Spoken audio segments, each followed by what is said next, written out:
আজকে উপজেলা বিএনপি আঠার পর্বা পৌর বিএনপি যুবদল ছাত্র দলের ইফতার পার্টিতে গুরুত্বপূর্ণ বক্তব্য দেবেন আমাদের নেতা জনাব কবির আহমেদ বেয়া। প্রধান অতিথি হিসেবে মান্নান ভাই, সিরাজ ভাই, উপজেলা জেলার নেতৃবৃন্দ উপস্থিত রয়েছে।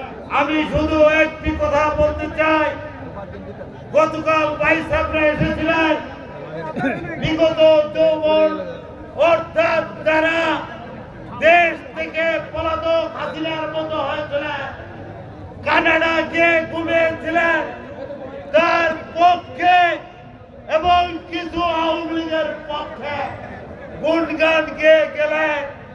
আমরা এই কথা বলতে চাই, আপনারা সীমা লঙ্ঘন করবেন না। আমরা কিন্তু রাজনীতি বুঝে, আপনারা যদি হুজাইতে থাকেন, আমরা হুজাইতে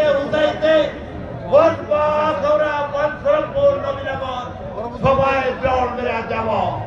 আরেকটি কথা বলতে চাই, শহীদদের সংগঠন, দেশ নেত্রী বেগম খালেদা জিয়ার সংগঠন, যারা আওয়ামী লীগের পৃষ্ঠপোষকতা করছে, দাঙ্গা করছে, চাঁদাবাজি করছে, ইফতারের নামে 4 লক্ষ টাকা পকেটে দিয়েছে, তাদের বিরুদ্ধে প্রতিরোধ করতে হবে।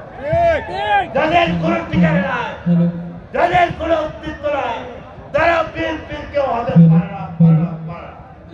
আজকে যারা বসে আছে, আজকে বক্তব্য দিচ্ছে, শপথ গরিব আয়ুব খান যুবদল ছাত্র দল হল বৈধ কমিটি, তাদের নেতৃত্বে কর্মা পরিচালিত হবে।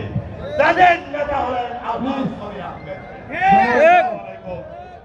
সবাই ভালো থাকুন। এ পর্যায়ে বক্তব্য নিয়ে আসছেন